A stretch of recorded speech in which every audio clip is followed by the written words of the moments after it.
नमस्कार, सुबह के 11:30 बजने वाले हैं। वक्त है न्यूज रूम लाइव का और मैं हूं आपके साथ विभा उपाध्याय। बुलेटिन में सबसे पहले बात होगी बिहार विधानसभा के शीतकालीन सत्र की, जिसका आज तीसरा दिन है और आज तीसरे दिन भी शुरुआत जो है वो हंगामे के साथ ही हुई, जहां विपक्ष कई मुद्दों को लेकर सरकार को घेरता हुआ नजर आ रहा है। बिहार विधानसभा के बाहर भी जमकर प्रदर्शन किया गया विपक्ष के विधायकों की तरफ से।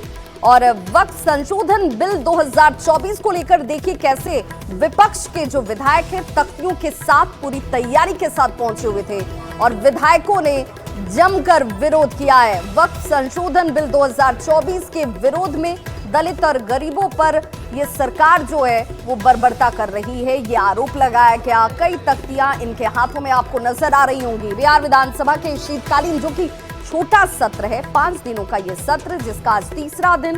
बिहार विधानसभा के बाहर भी विपक्ष की तरफ से आक्रामकता जो है वो साफ तौर पर नजर आ रही है। विपक्ष के विधायकों के हाथों में जो तख्ती है उससे समझा जा सकता है कि वक्त संशोधन बिल 2024 का ये विरोध कर रहे हैं और इसे लेकर जमकर नारेबाजी की गई। तो सदन के अंदर भी और सदन के बाहर भी दोनों ही जगहों पर विपक्ष जो है वो बेहद आक्रामक नजर आ रहा है। सिर्फ वक्त संशोधन बिल को लेकर के ही नाराजगी नहीं है, सीधे तौर पर कल देखा होगा आपने कि शराबबंदी को लेकर सवाल उठाए गए, वो सफल नहीं हो पा रही है, इस पर अपना विरोध जाहिर किया गया। साथ ही साथ आरक्षण के मुद्दे पर भी जमकर नारेबाजी और हो हंगामे की तस्वीरें सामने आई थी और आज तीसरे दिन भी कमोबेश यही हालात बने हुए हैं।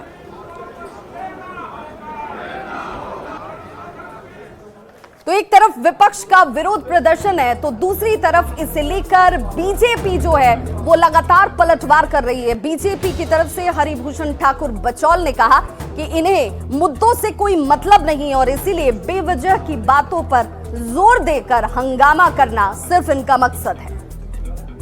ये बफ तो बहाना है और तुष्टीकरण निशाना है। ये तुष्टीकरण वाले लोग हैं। बफ जिस तरह से नाजायज संपत्ति गरीब हिंदू मुसलमान का अपनाया है और कोहराम मचाया है, उस पर कानून अवश्य आना चाहिए। और ये लोग मुस्लिम वोट को प्राप्त करने के लिए कुछ भी करने को तैयार हैं। ये लोग समाज नहीं देख रहे हैं, गांव नहीं देख रहे हैं। लैंड जिहाद में फंस करके किस तरह सरकारी जमीन और पर्सनल जमीन को गांव में हड़प लिया गया है, उस पर मदरसा कब्रिस्तान बना दिया गया है। मैं कहता हूं कि हिम्मत है और मैं सरकार से मांग करता हूं कि यहाँ भी सभी दल के विधायकों की एक समिति बने और बिहार में लैंड जिहाद के नाम पर जो नंगा नाच हुआ है वो पोल खोल देगा इन लोगों का। तो हरिभूषण ठाकुर बचौल को आप सुन रहे थे, जो कह रहे हैं कि इन लोगों की तरफ से जिस मुद्दे को उठाने का प्रयास किया जा रहा है वो दूर दूर तक ये मुद्दा कहीं एग्जिस्ट नहीं करता है। इनके मुद्दों पर ही सवाल और संदेह खड़े किए जा रहे हैं। विधायक की तरफ से विपक्ष के अगर विधायकों की बात करें तो हंगामे की जो तस्वीर है वो पहले दिन से लेकर आज तीसरे दिन तक लगातार सदन के बाहर और अंदर दोनों ही जगहों पर देखने को मिली। जहां ये तस्वीर इस वक्त आपके टीवी स्क्रीन पर सदन के बाहर की है। कार्रवाई की शुरुआत ही इस हो हंगामे की तस्वीर के साथ हुई थी। इस वक्त भी सदन के अंदर जब कार्रवाई चल रही है इस शीतकालीन सत्र के तीसरे दिन में, तो विपक्ष कई मुद्दों को लेकर सरकार को घेरता हुआ नजर आ रहा है। हालांकि सरकार की तरफ से अपनी तैयारी भी पूरी की गई है। लेफ्ट के जो विधायक हैं उन्होंने विधानसभा परिसर में इसे लेकर हंगामा किया। जिनका आशा कर्मी की बात हो, ममता दीदियों की बात हो, उनके सेवा को स्थायी करने की मांग लगातार की जा रही है। सामाजिक सुरक्षा पेंशन योजना को लेकर सवाल खड़े किए जा रहे हैं। विधायकों ने केरल की तर्ज पर सामाजिक सुरक्षा पेंशन की मांग की है। इसी देश के अंदर 5-6 राज्य ऐसे राज्य है जहां 3,000 दे रहा है, तमिलनाडु में 4,000 दे रहा है, केरला में जो है वो 2,000 दे रहा है, बगल में झारखंड है वो 1,000 दे रहा है। तो ये डबल इंजन की सरकार है, इसके पास पैसे की क्या कमी है। हम लोग मांग कर रहे हैं कि आप जो है केरल की तरह कम से कम 2,000 रुपया जो है सामाजिक सुरक्षा पेंशन दीजिए। तो हो हंगामे की तस्वीर आपने देख ली, लेकिन जब ये हो हंगामा अनोखे अंदाज में नजर आए, जब विरोध करने के लिए जिस तरीके का इस्तेमाल किया जाए उसकी चर्चा होने लगे, तो आप समझ सकते हैं कि विपक्ष इस वक्त कितना आक्रामक है। आरजेडी के विधायक हैं मुकेश रोशन, वो आंखों पर पट्टी बांधकर हाथ में तख्ती लेकर आज इस कार्रवाई में शामिल होने के लिए पहुंचे और तस्वीर इस वक्त आपके टीवी स्क्रीन पर जहां पर अस्पताल बीमार है, यानी कि स्वास्थ्य व्यवस्था में आमूलचूल परिवर्तन की जरूरत है। इसी लेकर सवाल खड़े किए गए और इसी तख्ती के साथ आरजेडी के जो एमएलए हैं, जो विधायक हैं मुकेश रोशन, वो पहुंचे हुए हैं, विरोध प्रदर्शन करते नजर आए। जिस तरीके से लगातार बिहार में घटनाएं घट रही है, शराब नहीं किताब दो, मदिरालय नहीं पुस्तकालय दो, ये हमारे रघुवंश बाबू कहते थे। आज क्या हाल है, स्कूली बैग में जो है वो शराब ढोया जा रहा है। जहां पुस्तकालय होना चाहिए वहां शराब का स्टॉक किया जा रहा है। जहरीली शराब से बिहार में आए दिन जो है वो सैकड़ों मौत हो रहा है, लेकिन उस पर कोई कार्रवाई और सुनवाई नहीं हो रहा है। जो भी घटनाएं घट रही है उसको हम लोग उजागर करने का काम कर रहे हैं। आप देख लीजिए कि स्मार्ट मीटर के नाम पर बिहार में जो है वो लूट खसोट जारी है। तो आरजेडी के विधायक मुकेश रोशन को आप देख रहे थे, जो शराबबंदी को लेकर सवाल उठा रहे हैं, जो कानून व्यवस्था यानी कि लॉ एंड ऑर्डर पर सवाल उठाते नजर आए। पलटवार करने में बीजेपी ने भी देर नहीं की। बीजेपी के विधायक हैं संजय सरावगी, उन्होंने कहा कि इन्हें अपना शासनकाल याद नहीं है, इन्हें उस दौर को भी याद करना चाहिए जब अपराधी का राज चलता था, जंगल राज जैसी स्थिति थी। अब ये लोग जो सवाल उठा रहे हैं, खिसियानी बिल्ली खंभा नोचे जैसी वाली स्थिति है। ऐसा जंगल राज था इन लोग के समय में, जिनको सत्ता का संरक्षण, अपराधियों को सत्ता का संरक्षण इनके राजपाट में मिलता था और सत्ता के शीर्ष पर बैठे हुए लोगों के घरों से अपराध करवाया जाता था। तो वो लोग, सही बात, उनको कुछ सूझता नहीं है। जब उनका शासन था तो उनको कुछ सुझाई नहीं पड़ता है। बिहार की सियासत की बात होगी, चेतन आनंद के बयान की भी चर्चा होगी, क्योंकि इस वक्त बिहार की सियासत को चेतन आनंद के बयान ने सुलगा दिया है। चेतन आनंद ये सवाल उठा रहे हैं कि भाई चिराग पासवान को ये स्पष्ट करना चाहिए कि आखिर वो एनडीए में हैं भी या नहीं है। ये सवाल इसलिए क्योंकि गठबंधन में अपना स्टैंड चिराग पासवान क्लियर करें। गठबंधन में हैं तो सीट, यानी कि हर एक सीट, शिवहर का जिक्र किया गया, इमामगंज का जिक्र किया गया चेतन आनंद की तरफ से, और कहा गया कि भाई गठबंधन की सरकार समन्वय से चलती है, गठजोड़ से चलती है, आपसी प्रेम से चलती है, और जीतन राम मांझी के सपोर्ट में चिराग पासवान का नहीं जाना सवाल खड़े करता है। क्या वो दलितों के साथ नहीं है? दोस्ती एक तरफा नहीं होती, और इसीलिए चिराग पासवान को अपना स्टैंड क्लियर करना चाहिए। इस वक्त हमारे साथ मौजूद हैं एनडीए को समर्थन देने वाले विधायक चेतन आनंद। चेतन जी, आपने सोशल मीडिया पे एक पोस्ट लिखा है जिसमें आपने चिराग पासवान पर गंभीर सवाल खड़े किए हैं। नहीं, ये सवाल तो जायज़ है। आप सब लोग देख रहे हैं कि किस तरीके से कहीं जाना और कहीं नहीं जाना, ये पिक एंड चूज़ करना, इससे गठबंधन में जो है बहुत क्वेश्चन मार्क उठता है। और ये स्पष्ट उनको करना होगा कि अगर गठबंधन में अगर आप हैं तो हर एक सीट पे आपको जाना चाहिए। हाँ, और आपके जो लोग हैं उस तरीके से टर्न अप गठबंधन के लिए करने चाहिए। अगर नहीं कर रहे हैं, कहीं आप पिक कर रहे हैं, कहीं चूज़ कर रहे हैं, कहीं जा रहे हैं, कहीं नहीं जा रहे हैं, एक गठबंधन जो है वो पर्सनल फैंटेसीज से नहीं चलती है।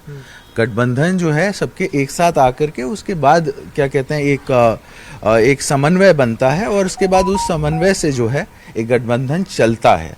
और इमामगंज में जहां उपचुनाव हुआ वहां पर को लेकर भी आपने सवाल खड़े किए हैं। बिल्कुल, और मैं ये कहूँगा कि क्या जीतन राम मांझी दलित नहीं है क्या? उनके सपोर्ट में आप नहीं गए? हाँ, शिवहर में जब चुनाव हुआ तब उधर 3-3 बार हेलीकॉप्टर का प्रोग्राम आपने दिया, 3-3 बार हेलीपैड बना, उसके बाद आप नहीं आए। तो आपको जहाँ पर ज़रूरत लगता है कि आपको वोट चाहिए, उधर आपको राजपूत वोट नहीं देते हैं क्या? आपको मांझी जी के वोटर्स वोट नहीं देते हैं क्या? तो जब सब लोग वोट आपको दे रहे हैं तो आपका भी एक धर्म बनता है, क्या कहते हैं, आपका भी एक ड्यूटी है कि आप भी दूसरों को जो है मदद कीजिए। हाँ, एक तरफ से मतलब कहते हैं ना कि जब भी कोई दोस्ती होती है एक तरफा दोस्ती नहीं होती है, और प्यार भी एक तरफा नहीं हो सकता है। लेकिन आप भी चूंकि एनडीए को समर्थन दे रहे हैं, वो भी एनडीए के सांसद हैं, केंद्रीय मंत्री हैं, तो इसका मतलब क्या समझाया जाए? नहीं, ये तो हिदायत है उनको, ये हिदायत है कि इन चीज़ों से उनको परहेज करना चाहिए, और आगे जो पॉलिटिकल वे से जो है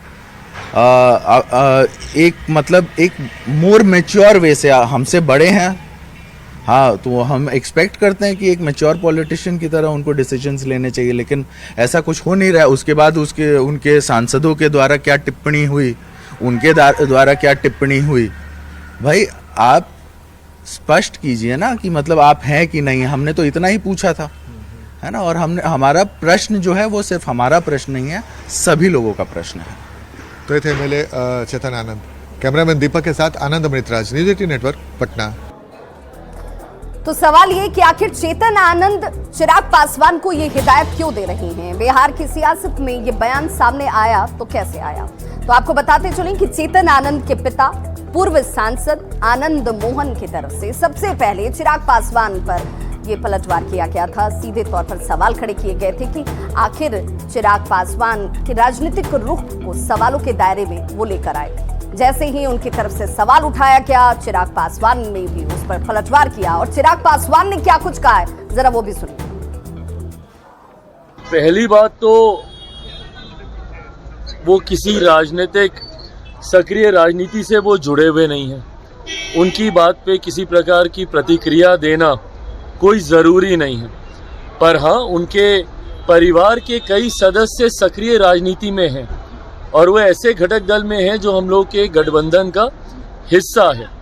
ऐसे में सुझाव बस इतना देंगे, जिनका आप जिक्र कर रहे हैं वो हमारे मुख्यमंत्री जी की कृपा पर जेल से वो बाहर आए हैं और किस संगीन आरोप में वो जेल के अंदर थे। ऐसे में पुनः उसी समाज से आने वाले लोगों पर, जिस समाज के ऊपर उनके ऊपर आरोप लगे थे, पुनः उसी समाज के लोगों पर जब वो एक उंगली उठा रहे हैं कि उन्होंने किसका साथ दिया नहीं दिया, मैं बस उनको इतना सुझाव दूं कि वो खुद एक राजनीतिक परिवार से आते हैं, भले खुद सक्रिय राजनीति में नहीं हो, पर उनके परिवार के सदस्यों को आगे भी चुनाव लड़ना है, सब करना है। ऐसे नाम लेकर पासवानों के ऊपर इस तरीके से उंगली उठाना, पासवान समाज के ऊपर इस तरीके से उंगली उठाना, मुझे नहीं लगता कि गठबंधन में, क्योंकि उनके परिवार के सदस्य हैं, ये उचित है।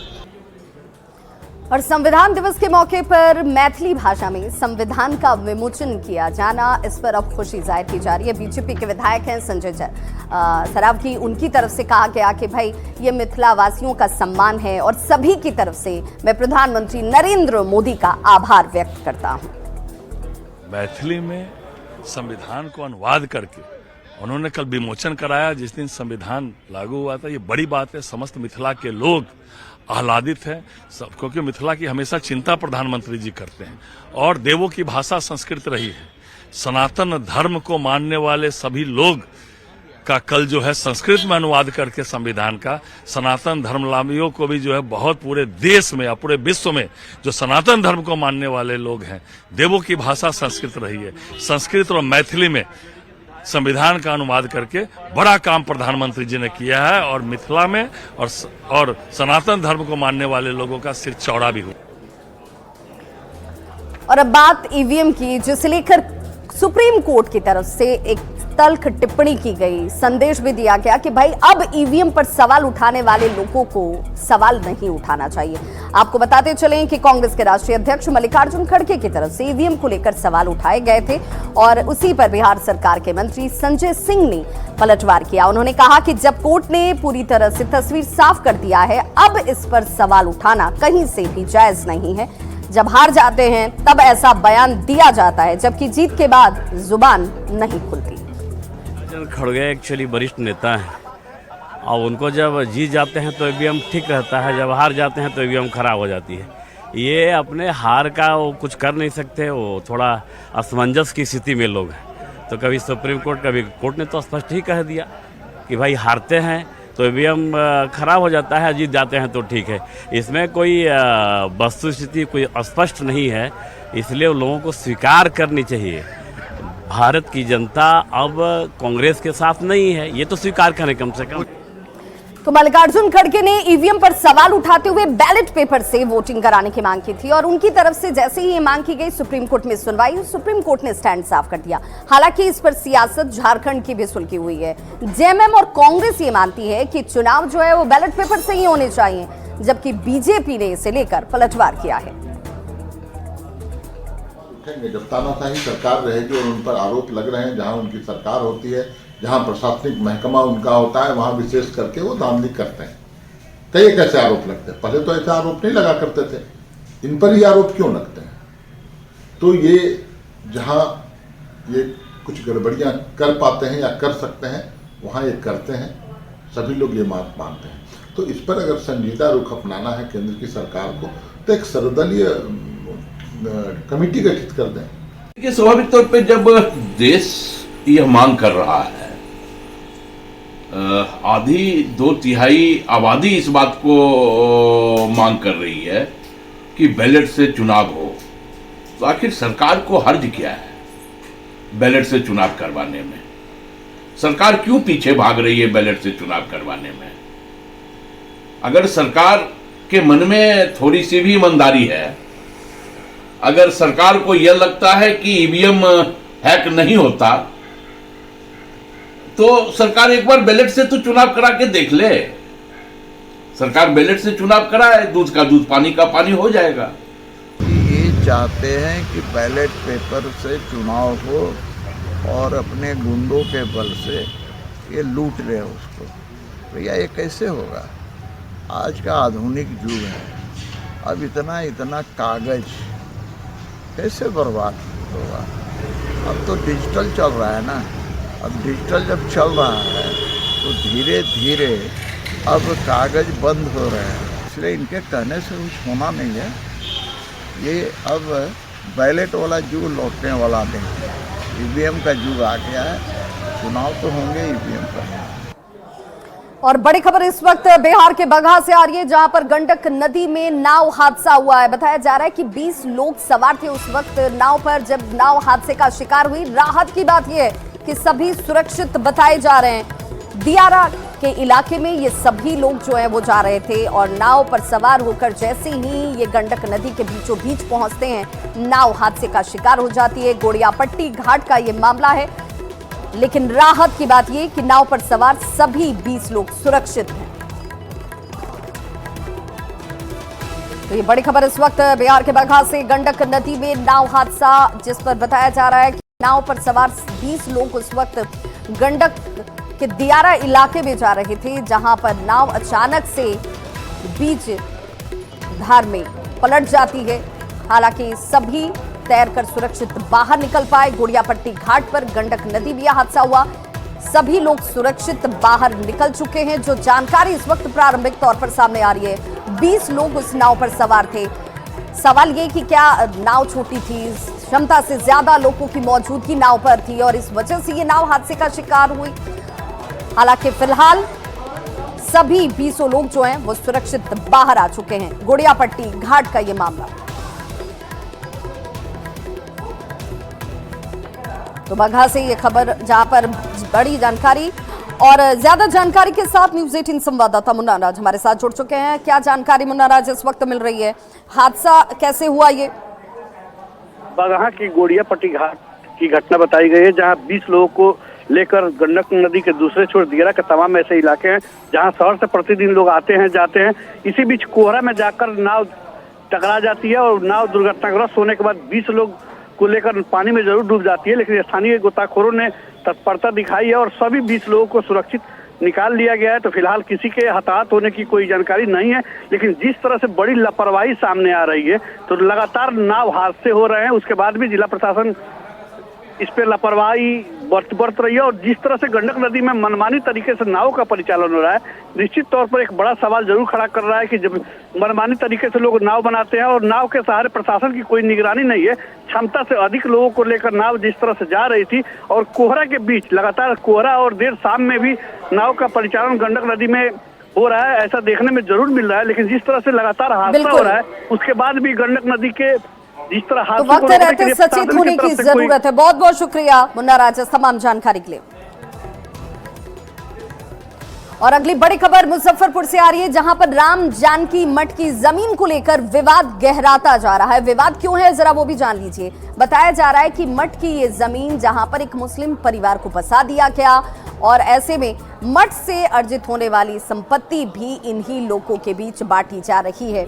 मुस्लिम परिवार पर इसका आरोप लगता हुआ लोग जमीन खाली करवाने की मांग अब कर रहे हैं, जिसमें गांव के संत, ग्रामीण मुखिया और सरपंचों ने इसे लेकर बैठक की और जांच एजेंसी को पत्र भी लिखा गया है कि इस मामले में कहीं ना कहीं जांच की जरूरत है। मठ की जमीन खाली करवाने की मांग लगातार अब उठाई जा रही है। जगदीशपुर बघनगरी गांव का ये मामला, जहां पर राम जानकी मठ करीब 34 एकड़ जमीन में ये फैला हुआ है। मठ के इस पूरे परिसर में दूर दूर तक किसी भी परिवार को नहीं बसाने की बात कही जा रही थी, लेकिन सालों से यहाँ एक मुस्लिम परिवार बसा हुआ है और इसी को लेकर अब ये विवाद गहरा गया है। उस महंत श्याम सुंदर दास से नजदीकी होने के बाद 98 में उसको मठ के पीछे वाले कोना में, मतलब पहले वो दूसरे कोना पर था, उसको मठ के मंदिर के नजदीक ले आए। मठ का जो प्लॉट है वो 31 एकड़ 20 डिसमिल का प्लॉट है, जिसमें मंदिर के सिवाय किसी भी जाति के, किसी भी धर्म के लोगों का घर नहीं है। गैर धर्म के एक लोग को वहां ले आए।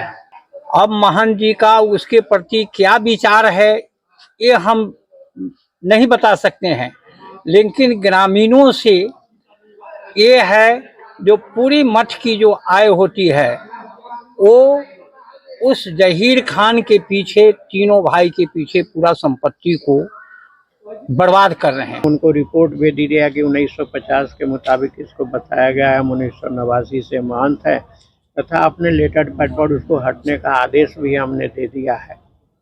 जिसके बाद वो वकील लेकर के चला गया वो ट्रस्ट बोर्ड, और वहाँ जब चेयरमैन से वो वकील जीरा करने लग गए कि जब भारत का संविधान न बना था उस समय से उसका घर है, जब ये आपका ट्रस्ट बोर्ड न बना था उस समय से इसका घर है, तो चेयरमैन ने कहा कि ठीक है, तुम्हारा कागज ठीक है, जाओ। संबंधित कंप्लेन हमारे ऑफिस में भी दिया गया था, तो उस कंप्लेन को हमने अंचल अधिकारी सकरा को भेज दिया है और जैसा उनके अनुसार जांच करके रिपोर्ट की जाएगी, वहाँ अग्रेतर कार्रवाई की जाएगी।